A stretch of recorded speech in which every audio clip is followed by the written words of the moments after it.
Anderson. Yeah, Manaraji, thanks for that. Joining us now is Democratic Congressman Eric Swalwell of California. He's a member of the House Intelligence Committee, which is conducting one of the 4 congressional investigations into the Trump campaign's Russia ties. Representative Swalwell, I mean, just first off, what do you make of this potential release of information by the president to the Russians?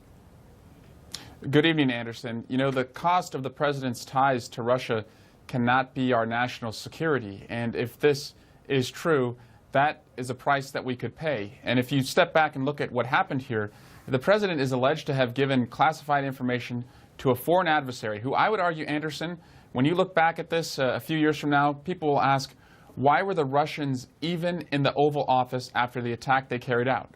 So information given to a foreign adversary that could really affect our sources and methods and also put American lives at risk. So I hope that the administration comes to Congress this week, particularly to our committee, and updates us just as to what was revealed, and also tells us, is this a change in the position in how we view Russia and how we share information with Russia? Because that's certainly something that will affect our relationships with other allies. You know, there's a lot we don't know, but based on what Matthew Rosenberg from the New York Times was saying and what the Washington Post is also reporting, it does sound like it was more of a boast by the president than a particular desire to pass along, you know, specific information to these 2 Russians.